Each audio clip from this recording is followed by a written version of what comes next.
नमस्कार, म अभिषेक लामिछाने यहाँहरूलाई स्वागत छ। आज हामीले फन्डामेन्टल एनालिसिसको रिटर्न अन इक्विटी र रिटर्न अन एसेट्स भन्ने कुरामा डिस्कस गर्नेछौँ। रिटर्नमा फोकस गरेर चाहिँ कसरी यसले चाहिँ कम्पनीको फाइनेन्सियल पत्ता लगाउने भन्ने कुरामा हेल्प गर्छ भन्ने कुरामा डिस्कस गर्नेछौँ। रिटर्न अन इक्विटीबाट सुरु गरौँ।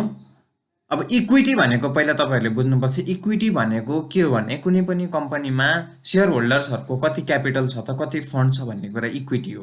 सेयर होल्डर्स क्यापिटल भनेकै टोटल इक्विटी हो। अब रिटर्न अन इक्विटी भनेको कुनै पनि कम्पनीले त्यो भनौँ न, अब क्वार्टरली रिपोर्ट हेर्दै हुनुहुन्छ भने त्यो क्वार्टर अथवा एनुअल रिपोर्ट हेर्दै हुनुहुन्छ भने त्यो वर्ष कम्पनीले कति कमायो त प्रफिट, त्यो कमाएको प्रफिट र इक्विटीको रेसियोलाई हामीले रिटर्न अन इक्विटी भन्छौँ। अब यहाँनिर फोकस गरौँ। Return on equity is a measure of financial performance. यो भनेको एउटा फाइनेन्सियल पर्फर्मेन्सको मेजर गर्ने एउटा टुल हो, which is calculated by dividing net income by share holders equity भन्छ। भन्नुको मतलब तपाईँले एनुअल रिपोर्ट हेर्दै हुनुहुन्छ भने त्यो वर्ष कम्पनीले कमाएको नेट प्रफिट, जुन चाहिँ हामीले प्रफिट एन्ड लस अकाउन्टबाट पाउँछौँ, त्यो divided by share holders capital total equity गरेपछि हामीले रिटर्न अन इक्विटी पाउँछौँ। अब रिटर्न अन इक्विटी क्यालकुलेट गर्न तपाईँहरूले थाहा पाइसक्नुभयो। Return on equity equals net profit divided by share holders equity. Net profit भनेको तपाईँले कुनै पनि ब्यालेन्स सिटको अथवा एनुअल रिपोर्टमा तपाईँले प्रफिट एन्ड लस अकाउन्टमा पाउनुहुन्छ भने सेयर होल्डर्स इक्विटी भनेको लाइबिलिटी साइडमा हुन्छ। र यसरी एउटा इक्जाम्पल हेरौँ। कुनै पनि कम्पनी एबिसी नामको कम्पनी छ, त्यो कम्पनीले एक वर्षमा 1 लाख रुपियाँ प्रफिट कमायो र त्यो कम्पनीको सेयर होल्डर्स इक्विटी 5 लाख थियो भने त्यो कम्पनीको रिटर्न अन इक्विटी कति भयो त भन्दाखेरि net profit divided by share holders equity is equal to 20% भयो। र रिटर्न अन इक्विटी, कस्तो रिटर्न अन इक्विटीलाई चाहिँ हामीले राम्रो मान्ने, कस्तो रिटर्न अन इक्विटीलाई चाहिँ नराम्रो मान्ने भन्ने कुरामा बुझ्नुपर्छ। अब कुनै तपाईँले रिटर्न अन इक्विटी हेर्दै हुनुहुन्छ, कुनै पनि कम्पनी कम्पेयर गर्दै हुनुहुन्छ, एनालाइज गर्दै हुनुहुन्छ भने यो कुरा बुझ्न जरुरी हुन्छ।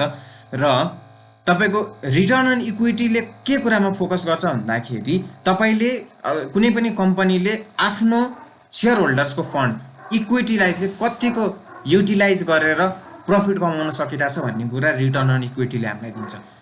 रिटर्न अन इक्विटी भनेको एउटा यस्तो इम्पोर्टेन्ट पार्ट हो जसले चाहिँ त्यो कम्पनीको म्यानेजमेन्टको स्ट्रेन्थ चाहिँ कस्तो छ भन्ने कुरा हामीलाई दिन्छ। हामीले त्यो कम्पनीको म्यानेजमेन्ट कस्तो छ भनेर त डाइरेक्ट हेर्न सक्दैनौँ, तर रिटर्न अन इक्विटी भनेको एउटा यस्तो इम्पोर्टेन्ट टुल हो जसले चाहिँ हामीलाई कम्पनीको म्यानेजमेन्ट कस्तो छ भन्ने कुरा सिकाउँछ। किन भन्दाखेरि त्यो कम्पनीको इक्विटीलाई त्यो म्यानेजमेन्टले कतिको युटिलाइज गरेर कतिको प्रफिट कमाउन सकिरहेछ त भन्ने कुरा हामीलाई रिटर्न अन इक्विटीले दिन्छ। त्यही भएर यो रिटर्न अन इक्विटी एकदमै इम्पोर्टेन्ट टुल हो। र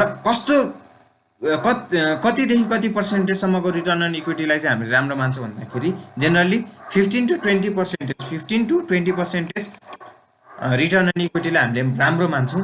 तर यो मात्र एउटा तपाईँको कम्पेयर गर्ने एउटा ऊ होइन, जेनरलको हिसाबमा मैले स्ट्यान्डर्डको कुरामा गरिरहेको छु। र ब्याड रिटर्न अन इक्विटी भनेको अब तपाईँले कुनै पनि कम्पनीहरू कम्पेयर गर्दै हुनुहुन्छ भने जेनरली जुन कम्पनीको रिटर्न अन इक्विटी कम छ त्यो कम्पनीलाई हामीले राम्रो मान्दैनौँ, जुन कम्पनीको रिटर्न अन इक्विटी बढी छ त्यो कम्पनीलाई राम्रो मान्छौँ। र यो सँगसँगै तपाईँले रिटर्न अन इक्विटी 15% भन्दा माथि भएकोलाई चाहिँ हामीले जेनरली राम्रो कन्सिडर गर्छौँ, 15 भन्दा तल भएकोलाई अलिकति नराम्रो कन्सिडर गर्छौँ। तर यति मात्र होइन, अब तपाईँले ब्याङ्किङ सेक्टरको हेर्दै हुनुहुन्छ, इन्सुरेन्स सेक्टरको हेर्दै हुनुहुन्छ, तपाईँले हाइड्रो पावर सेक्टरको हेर्दै हुनुहुन्छ भने त्यो हरेक इन्डस्ट्रीको छुट्टा छुट्टै तपाईँको रिटर्न अन इक्विटी दिने छुट्टा छुट्टै बिजनेस हुन्छ, छुट्टा छुट्टै प्रफिट कमाउने तपाईँको ढाँचा हुन्छ। त्यो भइसकेपछि हामीले एउटा ब्याङ्कलाई एउटा इन्सुरेन्स कम्पनीको रिटर्न अन इक्विटीसँग कम्पेयर गर्न मिल्दैन। त्यही भएर तपाईँले एउटै इन्डस्ट्रीको कम्पनीसँग कम्पेयर गर्नुपर्ने हुन्छ। फाइनेन्सियल फन्डामेन्टल हेर्दाखेरि रिटर्न अन इक्विटीको गर्दा पनि तपाईँले त्यही नै गर्नुपर्छ। र अब रिटर्न अन इक्विटी किन इम्पोर्टेन्ट छ त भन्दाखेरि return on equity is an important measure for a company, because यसले चाहिँ के गर्छ भन्दाखेरि त्यो कम्पनीले, मैले अघि नै भनिसकेँ, त्यो कम्पनीले आफ्नो क्यापिटललाई चाहिँ कतिको युटिलाइज गरेर प्रफिट अथवा क्यास जेनेरेट गर्न सकिरहेको छ त भनेको, त्यो भनेको जसले सबैभन्दा म्याक्सिमम गर्यो त्यो नै एउटा बेस्ट कम्पनी भनिन्छ। तर यो मात्र एउटा इन्डिकेटर होइन। र यसरी तपाईँले अर्को एउटा मैले एउटा मेजर बनाएको छु, त्यसलाई तपाईँले फलो गर्न सक्नुहुन्छ। कुनै पनि तपाईँले कम्पनीको, तपाईँलाई राम्रो कम्पनी चुज गर्नु पर्यो। अब त्यसमा तपाईँले आरओई हेर्न सक्नुहुन्छ।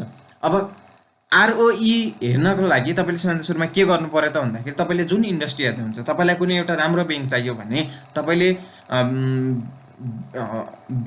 कमर्सियल ब्याङ्क तपाईँलाई राम्रो चाहियो भने तपाईँले कमर्सियल ब्याङ्क जति पनि छन् नेपालमा ती सबैको आरओई हेरेर एभरेज आरओई निकाल्नु। कमर्सियल ब्याङ्कको इन्डस्ट्रीको calculate the average ROE of the industry भनेको तपाईँले यदि कमर्सियल ब्याङ्क तपाईँलाई चाहिरहेछ भने कमर्सियल ब्याङ्कको एभरेज आरओई निकाल्नु भन्नुको मतलब हरेक ब्याङ्कको आरओई हेरेर त्यसलाई एभरेज गर्नुहोस्। यदि तपाईँले इन्सुरेन्स कम्पनी हेर्दै हुनुहुन्छ भने नेपाल नेप्सेमा लिस्टेड हरेक इन्सुरेन्स कम्पनीहरूको आरओई निकालेर त्यसलाई एभरेज गर्नुहोस्। र अब जेनरल वेमा तपाईँले के कन्क्लुड गर्न सक्नुहुन्छ भने तपाईँले इन्डस्ट्रीको एभरेज आरओई पाउनुभयो। इन्डस्ट्रीको एभरेज आरओई पाउनुभयो भने अब त्यो एभरेजभन्दा तल पनि कति कम्पनीहरू हुन्छन् र माथि पनि कति कम्पनीहरू हुन्छन्, त्यही भएर एभरेज आएको हुन्छ। र तपाईँले जेनरल वेमा के कन्क्लुड गर्न सक्नुहुन्छ भन्दाखेरि एभरेजभन्दा जति माथि छन् नि कम्पनीहरू ती कम्पनीहरूलाई चाहिँ तपाईँले राम्रो गुड कन्सिडर गर्न सक्नुहुन्छ। एभरेजभन्दा माथि आरओई भएको कम्पनीहरूलाई तपाईँले गुड कन्सिडर गर्न सक्नुहुन्छ। तर यति मात्र फ्याक्टरले हामीलाई पुग्दैन। अब तपाईँलाई यो भनेको तपाईँले एउटा टुल पाउनुभयो, यो टुलबाट तपाईँले सर्टेन कम्पनीहरू चुज गर्नुभयो। ल मानौँ 5-6वटा कम्पनी 6-7वटा कम्पनी तपाईँले पाउनुभयो। अब 6-7वटा कम्पनीमध्ये तपाईँले 2टा कम्पनी 3टा कम्पनी चुज गर्न चाहन्छु भने अब यसपछि तपाईँले अरू फ्याक्टरमा जानुहोस्। त्यो कम्पनीको डेट एनालाइज गर्नुहोस्, त्यो कम्पनीको लोन कति छ, त्यो कम्पनीको नन पर्फर्मिङ एसेट कस्तो छ, त्यो कम्पनीले प्रफिट ग्रोथ कस्तो देखाइरहेको छ।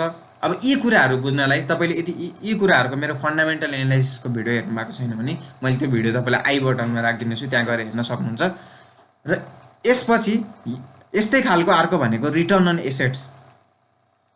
अब रिटर्न अन एसेट्स भनेको रिटर्न अन इक्विटी जस्तै कम्पनीको टोटल एसेटमा चाहिँ यसले कतिको यसको नेट प्रफिटको रेसियो कतिको हुन्छ भन्ने कुरा हो।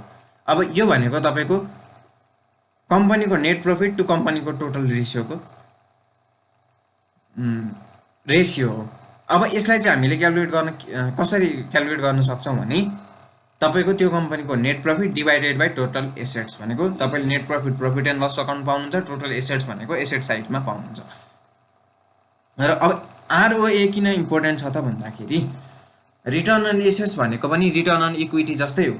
अब रिटर्न अन इक्विटीमा तपाईँले त्यो कम्पनीले आफ्नो इक्विटीलाई कतिको युटिलाइज गरेर प्रफिट जेनेरेट गर्न सक्थ्यो भन्ने कुरामा फोकस गर्थ्यो भने आरओएले चाहिँ तपाईँको त्यो कम्पनीले आफ्नो एसेट्सलाई चाहिँ कतिको युटिलाइज गर्न सकिरहेको छ त। It is an important indicator of the asset intensity of a company भनेको एसेटलाई चाहिँ कतिको युटिलाइज गरिरहेको छ, आफूसँग भएको रिसोर्सेसहरू कतिको युटिलाइज गरिरहेको छ हो। यो आरओए पनि तपाईँले एउटै सेम तपाईँलाई अब कुनै पनि कम्पनीको आरओए हेर्दै हुनुहुन्छ, कुनै पनि तपाईँलाई राम्रो कम्पनी चाहिरहेको छ, यो इन्डिकेटर तपाईँले हेर्दै हुनुहुन्छ भने पहिला एभरेज आरओए निकाल्नुहोस्। त्यो इन्डस्ट्रीको आरओईको जस्तै फलो गर्न सक्नुहुन्छ। एभरेज आरओए निकालिसकेपछि त्यसपछि तपाईँले एउटै एभरेजमा तपाईँको बेन्चमार्क भन्छ, त्यो बेन्चमार्कभन्दा तल भएको कम्पनीहरू जेनरली राम्रो कन्सिडर हुँदैन र त्यो बेन्चमार्कभन्दा माथि आएको कम्पनीहरूलाई हामीले जेनरली राम्रो कन्सिडर गर्छौँ हो। त्यो मध्ये आरओएबाट तपाईँले पाउनुभयो बेन्चमार्कभन्दा माथिका कम्पनीहरू आरओएबाट राम्रो पाउनुभयो। त्यसपछि तपाईँले अरू फ्याक्टरहरूमा जान सक्नुहुन्छ। त्यो कम्पनीको लोन कतिको छ, त्यो कम्पनीको डेट कतिको छ, अनि त्यसपछि त्यो कम्पनीको नन पर्फर्मिङ एसेट्सहरू कतिको छ, त्यो कम्पनीले विगत 5 वर्षदेखि कस्तो पर्फर्मेन्स गर्दैछ त, प्रफिट ग्रोथ कस्तो छ त, इक्विटी ग्रोथ कस्तो छ त, होइन रिटर्न अन इक्विटी ग्रोथ कस्तो छ त हो। यस्ता फ्याक्टरहरू हेरेर तपाईँले फाइनल डिसिजन गर्न सक्नुहुन्छ। र तपाईँले कम्पनीको full fundamental analysis, basic fundamental analysis कसरी गर्ने भन्ने कुराको मेरो भिडियो हेर्नु भएको छैन भने मैले आई बटनमा राखिदिन्छु, तपाईँले त्यो हेर्न सक्नुहुन्छ र तपाईँले राम्रो कम्पनी चुज गरेर लगानी गर्न सक्नुहुन्छ। र आजको भिडियोमा हामीले रिटर्न अन इक्विटी र रिटर्न अन एसेट्सको बारेमा डिस्कस गऱ्यौँ। तपाईँले बुझ्ने मौका पाउनुभयो। रिटर्न अन इक्विटी भनेको net profit to the company's इक्विटीको रेसियो, रिटर्न अन एसेट्स भनेको नेट प्रफिट टु द कम्पनीको टोटल एसेटको रेसियो। यो भनेको तपाईँको जति बढी भयो त्यति राम्रो।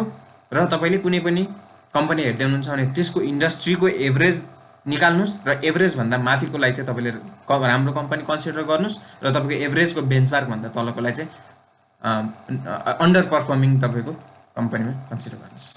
आजको लागि यति नै, हस् त, धन्यवाद।